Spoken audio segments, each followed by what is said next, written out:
Hello! Welcome to derivatives. I hate derivatives. I'm just joking. Probably the easiest part of calc, but whatever. Derivatives. The derivative is an equation of an equation. It's the baby of an equation. And what it tells you is basically at any x point on the main equation, you can find its slope or instantaneous rate of change. For example, if I give you y equals 2x, you know the slope is 2 at all times. With the derivative, that's pretty simple. We don't even need the derivative to know that.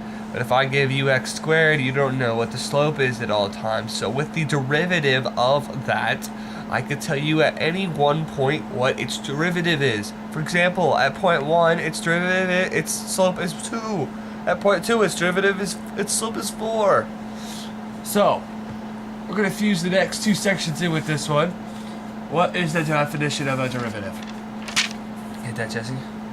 The derivative of the function f with respect to the variable x is the function f prime, whose value at x is the limit as h approaches 0 of f of x plus h minus f of x over h, provided the limit exists. Which means what you need to do is take your main function, plug it in to f of x plus h and f of x, and then simplify. The first one, whichever, if you had x squared, this would become x plus h squared minus x squared over h. Do the whole math out, get rid of the h at the bottom, and then you make it equal to 0. H equals 0.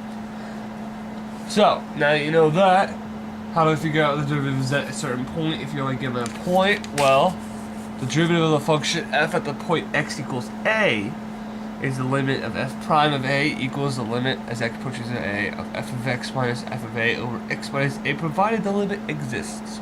Meaning, if I gave you... God, I can't remember how to do this one. Do you? Not really, right now. Well, I mean, just plug it in. I mean, if f of x equals the square root of a, then what you need to do is start plugging all that in. And that's about it for derivatives and what they are. Later on in chapters you figure out how to do them, and they're pretty simple. Probably more simple than what we've been teaching you. Alright, that's about it for derivatives. See you next time. Goodbye.